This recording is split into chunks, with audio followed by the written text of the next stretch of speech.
বায়োমলিকিউলসের মধ্যে আজকে আমরা পড়ব কার্বোহাইড্রেট বা শর্করা। যে সমস্ত জৈব যৌগ কার্বন, হাইড্রোজেন আর অক্সিজেনের সমন্বয়ে গঠিত, আর হাইড্রোজেন আর অক্সিজেনের অনুপাত এই সমস্ত যৌগে জলের অণুতে এই দুটি মৌলের যে অনুপাত সেই অনুপাতে থাকে, তাকেই বলা হচ্ছে কার্বোহাইড্রেট। জলের অণুতে হাইড্রোজেন আর অক্সিজেনের অনুপাত 2:1, ঠিক একইভাবে কার্বোহাইড্রেটে হাইড্রোজেন আর অক্সিজেনের অনুপাতও আমরা দেখি 2:1। একটা সহজ উদাহরণ হচ্ছে C6H12O6, যেটা হচ্ছে গ্লুকোজ আমরা বলতে পারি।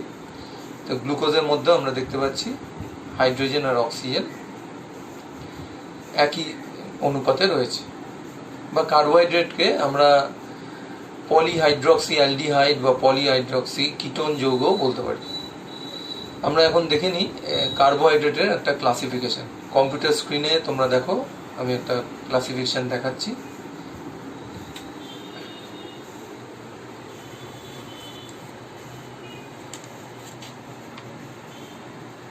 কার্বোহাইড্রেটকে মোনোস্যাকারাইড, অলিগোস্যাকারাইড আর পলিস্যাকারাইড এই তিনটে ভাগে বিভক্ত করা হয়েছে। তো যে কার্বোহাইড্রেটে শর্করার একটিমাত্র অণু উপস্থিত তাকেই বলা হচ্ছে সরল শর্করা বা মোনোস্যাকারাইড। যেমন আমরা খুব কমন এক্সাম্পল হচ্ছে একটা হেক্সোজ, যেটা হচ্ছে গ্লুকোজ। এই যে হেক্সোজ বলা হলো, হেক্সা কথাটা মানে হচ্ছে 6, তাহলে এটা হচ্ছে একটা 6 কার্বন পরমাণু বিশিষ্ট মোনোস্যাকারাইড। এবার আমরা এইরকম কার্বন পরমাণুর ভিত্তিতে, মানে কার্বন পরমাণুর উপস্থিতির ভিত্তিতে মোনোস্যাকারাইডের কিছু এক্সাম্পল দেখে নিই। যেমন ট্রায়োজেস, গ্লিসারালডিহাইড। ট্রায়োজেস এখানে 3 কার্বন পরমাণু বিশিষ্ট মোনোস্যাকারাইড। টেট্রোজ, এখানে 4টে কার্বন পরমাণু আছে। এরিথ্রোজ, পেন্টোজ, যেগুলো রাইবোজ। আবার একটা পেন্টোজের এক্সাম্পল আমরা একটা ডিরাইভড কার্বোহাইড্রেট বলতে পারি, লব্ধ শর্করা, সেটা হচ্ছে ডিঅক্সিরাইবোজ। জাইলুলোজ হতে পারে। হেক্সোজ তো বললামই, গ্লুকোজের সাথে ফ্রুক্টোজ হতে পারে, গ্যালাক্টোজ হতে পারে। আবার এরমভাবে কার্বন সংখ্যা যদি 7 হয়ে যায় হেপ্টোজেস হবে। সিডোহেপ্টুলোজ হচ্ছে এর এক্সাম্পলস। 2 থেকে 10টি একক শর্করা বা মোনোস্যাকারাইড দ্বারা গঠিত যৌগ হচ্ছে অলিগোস্যাকারাইড। এক্ষেত্রে 2টি একক শর্করা বা তার বেশি একক শর্করা পরস্পরের সাথে গ্লাইকোসাইডিক বন্ধনী দ্বারা যুক্ত থাকে। এই বন্ধনীটার নাম তোমরা মনে রাখবে, গ্লাইকোসাইডিক বন্ধনী। এই বন্ধনী বিভিন্ন রকমের হতে পারে। 1,2 গ্লাইকোসাইডিক বন্ধনী, 1,4, 1,6 এরকম হতে পারে। মানে একটা মলিকুলের 1 নম্বর কার্বনের সাথে অন্যটির 2 বা 4 অথবা 6 নম্বর কার্বনের বন্ডিং হতে পারে। সেই অনুযায়ী গ্লাইকোসাইডিক বন্ধনীর নাম হয়েছে 1,2 অথবা 1,4 বা 1,6 গ্লাইকোসাইডিক বন্ধনী। আমরা এখানে প্রথমে ডাইস্যাকারাইডের কিছু এক্সাম্পলস দেখে নিই। সুক্রোজ, মল্টোজ, এগুলো এখানে বলা হয়েছে। এছাড়া ল্যাকটোজ হতে পারে, দুগ্ধ শর্করা। সুক্রোজ যদি আর্দ্র বিশ্লেষিত হয় তাহলে আমরা এর থেকে 2টো একক শর্করা মোনোস্যাকারাইড পাবো, একটি গ্লুকোজ, একটি ফ্রুক্টোজ। মল্টোজকে আর্দ্র বিশ্লেষিত করলে আমরা 2 অণু গ্লুকোজ পাবো। আর ল্যাকটোজ, যেটা দুগ্ধ শর্করা, তাকে ভাঙলে আমরা 1 অণু গ্লুকোজ আর 1 অণু গ্যালাক্টোজ পাবো। এরকমভাবে ট্রাইস্যাকারাইড একটা বলা হয়েছে, র্যাফিনোজ। এর মধ্যে কি আছে? 3টে একক শর্করা গ্লাইকোসাইডিক বন্ধনী দ্বারা যুক্ত আছে। এরকমভাবে স্টকিওজ আমরা বলতে পারি, এটা টেট্রাস্যাকারাইড। 4টে একক শর্করা পরস্পর গ্লাইকোসাইডিক বন্ধনী দ্বারা যুক্ত আছে। এবার 10-এর বেশি মোনোস্যাকারাইড যখন অনেকগুলো গ্লাইকোসাইডিক বন্ধনী দিয়ে যুক্ত হয়ে একটা জটিল গঠন তৈরি করে, তাকে আমরা বলছি পলিস্যাকারাইড বা জটিল শর্করা। এখানে আমরা পলিস্যাকারাইডের 2টো ক্লাসিফিকেশন দেখছি। একটা হচ্ছে স্ট্রাকচারাল পলিস্যাকারাইড আর একটা হচ্ছে স্টোরেজ পলিস্যাকারাইড। স্ট্রাকচারাল পলিস্যাকারাইড যেটা হচ্ছে গঠন সংক্রান্ত কাজে ব্যবহৃত হচ্ছে। এক্সাম্পল দিচ্ছে সেলুলোজ। তো সেলুলোজ আমরা জানি এটা উদ্ভিদের কোষ প্রাচীরের একটা অন্যতম উপাদান। কোষ প্রাচীর গঠনের ভূমিকা আছে, সেই জন্য এটা হচ্ছে একটা স্ট্রাকচারাল পলিস্যাকারাইড বা সাংগঠনিক জটিল শর্করা, বহু শর্করা। আর স্টোরেজ এগুলো হচ্ছে ভবিষ্যতের খাদ্যরূপে সঞ্চিত থাকে উদ্ভিদের সঞ্চয়ী অঙ্গে বা প্রাণীর বিভিন্ন অঙ্গে। এখানে দুটো উদ্ভিদের এক্সাম্পল দিয়েছে, উদ্ভিদ দেহে সঞ্চিত শর্করা স্টার্চ ইনিউলিন, আবার প্রাণী দেহে সঞ্চিত শর্করা আমরা বলতে পারি গ্লাইকোজেন। এটা আমরা আরেকটা অন্যভাবে যদি ক্লাসিফিকেশন দেখি, এখন যে ছবিটা তোমাদের সামনে আসছে, হোমোপলিস্যাকারাইড, যে পলিস্যাকারাইডগুলো একই রকমের মোনোস্যাকারাইড দ্বারা গঠিত, যে নামগুলো আমরা এখন বললাম আগের ছকটা থেকে, স্টার্চ, সেলুলোজ, গ্লাইকোজেন, এগুলো সবই হচ্ছে একই রকমের মোনোস্যাকারাইড দ্বারা গঠিত। এগুলোর মধ্যে প্রত্যেকটার মধ্যে রয়েছে গ্লুকোজ একক হিসেবে। আবার ইনিউলিন যে নামটা পেলাম আমরা, সেটা হচ্ছে তার সমস্ত একক হচ্ছে ফ্রুক্টোজ। এবার হচ্ছে হেটেরোপলিস্যাকারাইড। হেটেরোপলিস্যাকারাইড হচ্ছে একের অধিক, 2 or more types of monosaccharides units বলেছে, এগুলো ইউনাইটেড হয়ে তৈরি করছে হেটেরোপলিস্যাকারাইড। হেটেরো মানে ভিন্ন, তাহলে ভিন্ন ভিন্ন মনোস্যাকারাইড একত্রিত হয়ে এই ধরনের বহু শর্করা তৈরি করে। যেমন হেপারিন এর একটা এক্সাম্পল, কন্ড্রয়েটিন সালফেট, এছাড়া আমরা বলতে পারি হায়ালুরোনিক অ্যাসিড, এটাও একটা এক্সাম্পল হেটেরোপলিস্যাকারাইড। আরেক রকম ভাবে যদি আমরা ক্লাসিফাই করি, আরেকটা ক্লাসিফিকেশন আমি তোমাদের দেখাচ্ছি, রিডিউসিং সুগার, নন রিডিউসিং সুগার। সরল শর্করার একটা বিশেষ ধর্ম হচ্ছে বিজারণ ধর্ম। যারা বিজারণ ধর্মটা দেখায়, বিজারণধর্মী শর্করা বা রিডিউসিং সুগার বলছে। এই সমস্ত শর্করার মধ্যে, সরল শর্করার মধ্যে, যেগুলো এক শর্করা বা দ্বিশর্করা হতে পারে, মোনোস্যাকারাইড বা ডাইস্যাকারাইড, এগুলোর মধ্যে একটা ফ্রি অ্যালডিহাইড বা কিটোনিক গ্রুপ থাকে। এগুলোর জন্য এরা রিডিউসিং প্রপার্টিটা দেখায়। আবার নন রিডিউসিং সুগারস কিছু আছে, এগুলো মধ্যে আমরা এক্সাম্পলস বলতে পারি, যেমন ধরো সুক্রোজ। এই সুক্রোজে এই অ্যালডিহাইড আর কিটো গ্রুপটা এগুলো বন্ড দিয়ে যুক্ত থাকে, ফ্রি থাকে না, সেই কারণে এগুলো রিডিউসিং প্রপার্টিটা দেখাতে পারে না। কিন্তু আবার মল্টোজ বা ল্যাকটোজের মতো দ্বিশর্করা এরা দেখাতে পারে এই রিডিউসিং প্রপার্টিটা। আমি এই অ্যালডিহাইড আর কিটো গ্রুপটার কথা আমাদের দেখাচ্ছি একটু অন্যভাবে। এটা কার্বোহাইড্রেটের একটা প্রপার্টির মধ্যেও আমরা বলতে পারি যে এরা আইসোমেরিজম এই প্রপার্টিটা দেখায়। এদের স্থূল সংকেত এক, গ্লুকোজ, গ্যালাক্টোজ, ফ্রুক্টোজ, স্থূল সংকেত এক, C6H12O6। গ্লুকোজ আর ফ্রুক্টোজের মধ্যে আমরা এদেরকে আমরা পরস্পরের আইসোমার বলছি। তো এইখানে যেটা আমি বলছিলাম ফাংশনাল গ্রুপ, এটার মধ্যে আছে অ্যালডিহাইড, CHO, অ্যালডিহাইড গ্রুপটা আছে। একইভাবে গ্যালাক্টোজের মধ্যেও একটা ফ্রি অ্যালডিহাইড গ্রুপ আছে, আর এই CO, এই কিটো গ্রুপটা রয়েছে আমরা দেখতে পাচ্ছি ফ্রুক্টোজের মধ্যে। এই অ্যালডিহাইড বা কিটোনিক গ্রুপের প্রেজেন্সের জন্য এরা এই রিডিউসিং প্রপার্টি দেখায়।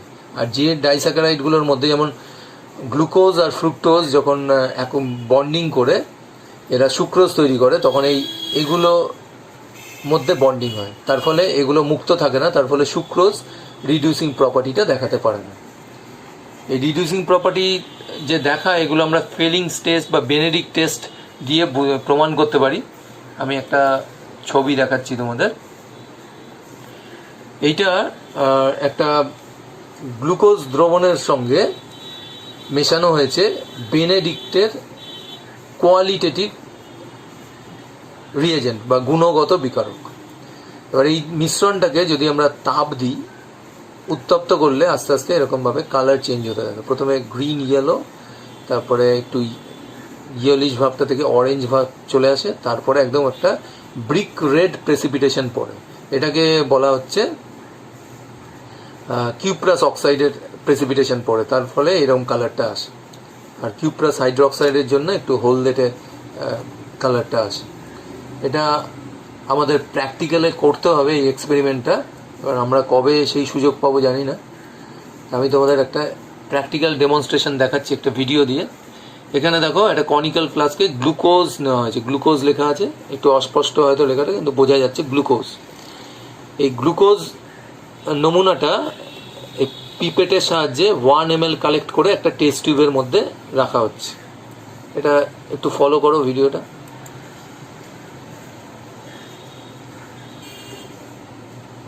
এই টেস্ট টিউবের মধ্যে নেওয়া হচ্ছে। এছাড়া এই পরীক্ষাটাতে আরও 3টে টেস্ট টিউব, আরও 2টো টেস্ট টিউবে মল্টোজ নেওয়া হচ্ছে আর গ্লাইসিন নেওয়া হচ্ছে। এর মধ্যে মল্টোজ, এই যে গ্লাইসিন নেওয়া হচ্ছে। এর মধ্যে মল্টোজ আর গ্লুকোজ হচ্ছে শর্করা, আর গ্লাইসিন হচ্ছে একটা নন সুগার সাবস্টেন্স। গ্লাইসিন নেওয়া হলো টেস্ট টিউবের মধ্যে।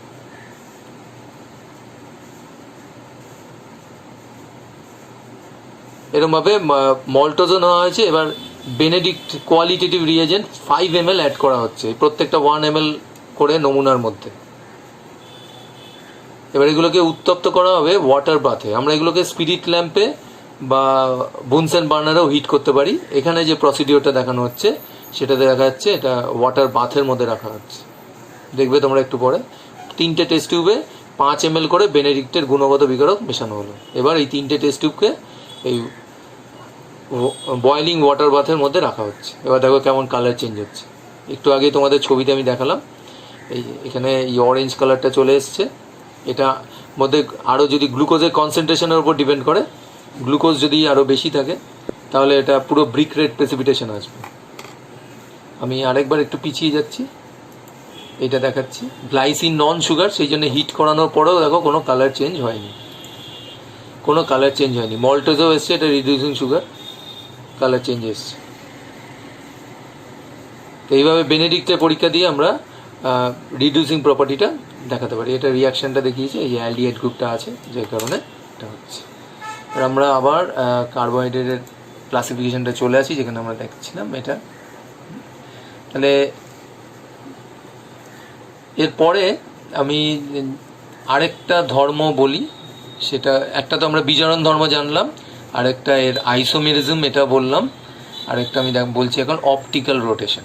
এই ছবিটা তোমরা দেখো, এই ছবিটা অপটিক্যাল রোটেশন বা আলোক ঘূর্ণন। এখানে কি বোঝানো হচ্ছে, একটা গ্লুকোজ এর দ্রবণ ধরে নেওয়া হলো বা শর্করার দ্রবণ, আমরা এখানে গ্লুকোজ দ্রবণই ধরে নিচ্ছি। এটার মধ্যে দিয়ে আমরা পোলারাইজড লাইট পাস করা হবে। এখানে প্রথমে অর্ডিনারি লাইট প্রিজমের মধ্যে দিয়ে যখন পাস করাচ্ছে, এটা একদম যাচ্ছে সরল রৈখিক গতিতে যাচ্ছে। এবার এই প্লেন পোলারাইজড লাইট, এটা এই পোলারিমিটার বলে একটা যন্ত্র আছে যার মধ্যে solution of optically active substance রাখা হয়েছে, মানে এখানে ধরো গ্লুকোজ রাখা হয়েছে। এবার এর মধ্যে দিয়ে যখন আলোটাকে, লাইট রেটাকে পাস করানো হচ্ছে, সেটার আমরা একটা ঘূর্ণন দেখছি। আলোক রশ্মির ঘূর্ণন ডান দিকে হলে সেটাকে আমরা বলছি ডেক্সট্রো রোটেটরি, আবার যদি বাম দিকে হয় তাহলে সেটাকে আমরা বলছি লিভো রোটেটরি। এভাবে যে গ্লুকোজ দ্রবণে রাখার ফলে ডান দিকে হবে ঘূর্ণনটা, সেটাকে আমরা ডি গ্লুকোজ বলবো, ডেক্সট্রো রোটেটরি। আর যদি বাঁ দিকে হয় তাহলে সেটা লিভো রোটেটরি হবে, এল গ্লুকোজ হবে। এটাও আমরা একটা কার্বোহাইড্রেটের প্রপার্টি হিসেবে বলতে পারি। এই স্লাইডটার মাধ্যমে আমরা কার্বোহাইড্রেটের গুরুত্ব সম্পর্কে জানব। কার্বোহাইড্রেটের যে পুষ্টিগত গুরুত্ব, দেহ গঠনে এবং শক্তি উৎপাদনে এর বড় ভূমিকা রয়েছে। আমরা রোজ যে খাবার খাই, সেই দৈনিক খাদ্যে 70 থেকে 80% শর্করা থাকা উচিত, যা আমাদের দেহ গঠনে অংশগ্রহণ করে। আর এই কার্বোহাইড্রেট সমস্ত জীবদেহেই শক্তির একটা মজুদ ভাণ্ডার হিসেবে কাজ করে। বিপাক ক্রিয়ায় সরল শর্করা জারিত হয়ে জীবের প্রয়োজনীয় শক্তি উৎপন্ন করে, যেটাই আমরা দেখছি মেজর সোর্সেস অফ এনার্জি বলা হয়েছে। 1 গ্রাম শর্করার দহনে 4.1 কিলো ক্যালোরি তাপশক্তি উৎপন্ন হয়, 4.0 থেকে 4.1 কিলো ক্যালোরি। এটা হচ্ছে এর ক্যালোরিফিক ভ্যালু বা তাপন মূল্য। এই carbohydrates are the principal source of energy, যেটা আমি এতক্ষণ বললাম। আর এবার প্রোটিন স্পেয়ারিং ফুড অ্যাকশন হবে এটা, যে আমরা কার্বোহাইড্রেটটা খাবো, কারণ কার্বোহাইড্রেটকে বলা হচ্ছে প্রোটিন স্পেয়ারিং ফুড। এর মানে কি, আমাদের দেহের জন্য প্রয়োজনীয় শক্তি, মানে জৈবিক কাজগুলো সম্পন্ন করার প্রয়োজনীয় শক্তি কার্বোহাইড্রেট খাবার থেকেই পাওয়া যায়। প্রোটিন শক্তির চাহিদা পূরণে ব্যবহৃত হয় না, বরং কোষের সাংগঠনিক কাজে বেশি নিয়োজিত হয়। এই কারণে কার্বোহাইড্রেটকে প্রোটিন বাঁচোয়া খাদ্য বা প্রোটিন স্পেয়ারিং ফুড বলে। আমরা আরেকটা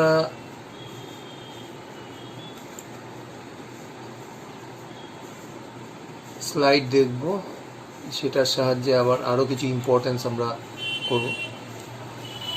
একই কথা বলা হয়েছে যে chief source of energy, important structural components. আমরা একটু আগেই পড়লাম যে উদ্ভিদ কোষের যে কোষ প্রাচীর, সেই প্রাচীরের একটা সাংগঠনিক উপাদান হিসেবে রয়েছে সেলুলোজ, যেটা একটা শর্করা। মেজর অ্যান্টিজেন্স আর কার্বোহাইড্রেটস ইন নেচার।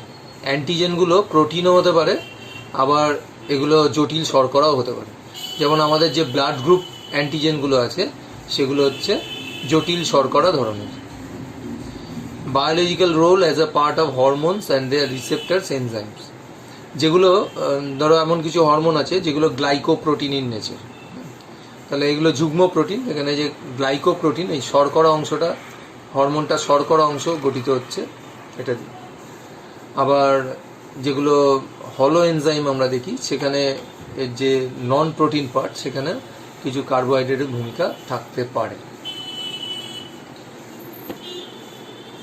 এছাড়া আমরা কার্বোহাইড্রেটের গুরুত্বর মধ্যে বলতে পারি যে সেলুলোজ ধর্মী যে শর্করাগুলো আছে এগুলো মানুষের পৌষ্টিক নালীতে পাচিত হয় না। সেলুলোজ, হেমিসেলুলোজ, পেকটিন, লিগনিন জাতীয় শর্করা এগুলো আমাদের দেহে পাচিত হয় না। তাহলে এই সেলুলোজ কি সাহায্য করছে? আমাদের পৌষ্টিক নালীর বিচলনে সাহায্য করছে, মানে যেটাকে বলে পেরিস্টলসিস। আমরা যত এই সেলুলোজ সমৃদ্ধ খাবার খাবো, যেগুলোকে বলে রাফেজ, শাক সবজি ফল মূল, এসবের মধ্যে বেশি ডায়েটারি ফাইবার্স থাকে, মানে এই ধরনের কার্বোহাইড্রেটসগুলো থাকে, রাফেজ থাকে। এইগুলো আমাদের পেরিস্টলসিস ঘটাচ্ছে পৌষ্টিক নালী। তাতে কি হয়? খাদ্যমণ্ডের পরিবহন হয়, বা যে বৃহদন্তে যে মল তৈরি হচ্ছে সেটার পরিবহন হয়। আর হচ্ছে পেরিস্টলসিসের কারণে এলিমেন্টারি ক্যানালের গায়ে যে ডাইজেস্টিভ গ্ল্যান্ডস আছে সেগুলোর থেকে পাচক রস ক্ষরণ ভালো হয়। তাহলে পৌষ্টিকতন্ত্রের ওপর এর একটা কাজ আমরা দেখছি। এই ডায়েটারি ফাইবার্সগুলোর, যেগুলো হচ্ছে কার্বোহাইড্রেটস, এরা পাচক রস ক্ষরণে সাহায্য করছে পাচক গ্রন্থি থেকে, আর পৌষ্টিক নালীর ক্রমসংকোচন প্রসারণজনিত চলন বা পেরিস্টলসিসকে উদ্দীপিত করছে, যার ফলে মল নিঃসরণে সুবিধা হয় এবং কোষ্ঠকাঠিন্য দূর হয়। আমাদের রক্তে শর্করার স্বাভাবিক পরিমাণ হচ্ছে পার 100 ml ব্লাডে 70 থেকে 110 মিলিগ্রাম। এই যে শর্করা স্বাভাবিক মাত্রা, এটা বজায় থাকবে যদি আমরা আমাদের দৈনন্দিন তালিকায় পর্যাপ্ত পরিমাণে কার্বোহাইড্রেট সমৃদ্ধ খাবার রাখবো। তাহলে এইগুলো আমরা কার্বোহাইড্রেটের পুষ্টিগত গুরুত্ব এবং জৈবিক গুরুত্ব আলোচনা করলাম। আরও একটা ইম্পর্টেন্ট পয়েন্ট হচ্ছে আমাদের যে ব্রেন সেলগুলো রেসপিরেটরি সাবস্ট্রেট হিসেবে, শ্বসন বস্তু হিসেবে গ্লুকোজকে প্রেফার করে, অন্য কোনো বস্তুকে ও ব্যবহার করে না। তাহলে ব্রেন সেলগুলোকে অ্যাক্টিভেটেড রাখার জন্য বা তাদের সক্রিয়তা বজায় রাখার জন্য বা কার্যকরী রাখার জন্য গ্লুকোজ খুব জরুরি, মানে কার্বোহাইড্রেট খুবই গুরুত্বপূর্ণ। আর উদ্ভিদ দেহেই হোক বা প্রাণী দেহেই হোক, ভবিষ্যতের খাদ্যরূপে এগুলো উদ্ভিদ বা প্রাণীর সঞ্চয়ী অঙ্গে সঞ্চিত থাকছে। উদ্ভিদের ক্ষেত্রে আমরা দেখতে পাচ্ছি যে যেমন খাদ্য সঞ্চয়ী মূল যেগুলো আছে বা মৃৎগত কাণ্ড, এগুলোর মধ্যে বা ফলের মধ্যে, এগুলোর মধ্যে শর্করা ভবিষ্যতে ব্যবহারের জন্য সঞ্চয় করে রাখে উদ্ভিদ, যেগুলো আমরাও খাদ্যরূপে গ্রহণ করি। আবার আমাদের দেহের উদ্ভিদ গ্লুকোজ গ্লাইকোজেনেসিস পদ্ধতিতে গ্লাইকোজেনে পরিণত হয়ে পেশিতে আর যকৃতে সঞ্চিত থাকে এবং প্রয়োজনে সেগুলি ব্যবহার হয়। আজকের এই কার্বোহাইড্রেট এই টপিকটি আমরা কয়েকটা পয়েন্টের ভিত্তিতে সাজিয়ে মনে রাখবো। আমি পয়েন্টসগুলো তোমাদের সুবিধার জন্য একবার বলে দিচ্ছি। আমরা কার্বোহাইড্রেটের সংজ্ঞা তৈরি করব, তার শ্রেণীবিভাগ পড়ব, প্রত্যেক বিভাগের উদাহরণ শিখব, কার্বোহাইড্রেটের কিছু ধর্ম জানবো আর কার্বোহাইড্রেটের গুরুত্ব সম্পর্কে জানবো। আমি আশা করব আজকের ক্লাস তোমরা বুঝতে পারলে বা বুঝতে পারবে। পরের ক্লাসে আমরা নতুন কোনো বিষয় নিয়ে আলোচনা করব। আজকের ক্লাস আমি এখানেই শেষ করছি। সবাই ভালো থাকুন।